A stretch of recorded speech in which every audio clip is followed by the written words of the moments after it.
আলাইকুম। আমি ইসমাত জানিবা হবিগঞ্জ থেকে বলছি। কাছে কিংবা দূরে, দেশ এবং দেশের বাহিরে যে যেখান থেকে আমার ব্লগ ভিডিওটা দেখছেন, আশা করি আপনারা সবাই ভালো আছেন। আলহামদুলিল্লাহ, আমিও ভালো আছি।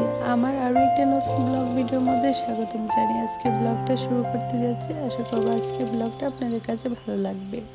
হঠাৎ করে জামাই আবদার করেছে তার নাকি চমচা পিঠা খেতে হবে এখন। তার জন্য আমি ফ্রিজ থেকে ব্রয়লার মুরগগুলো খুলে নিয়েছি। তারপরে ব্রয়লার মুরগগুলো পরিষ্কার করার পরে একটু হলুদ একটু লবণ দিয়ে আমি সিদ্ধ করে নিতেছি।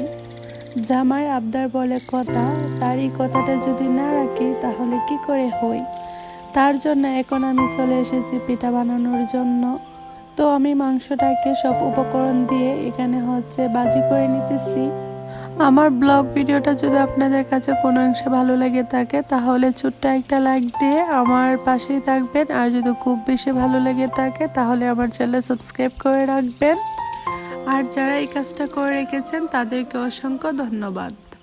তো তারপরে পিঠা বানানোর কাজে লেগে গেছি। তো এখানে রুটি বানানোর পরে রুটির মধ্যে কাটা হলো।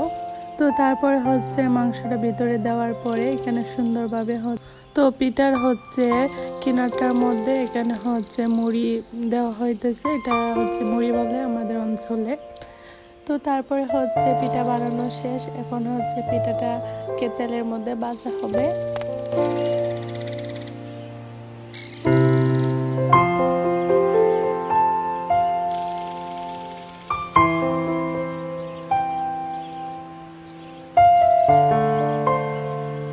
তো তারপরে সব পিঠাগুলো ভাজা শেষ। এখন আমার রুমে আমি নিয়ে এসেছি পিঠাগুলো খাওয়ার জন্য। তো এখানে প্রচুর বৃষ্টি হইতেছে।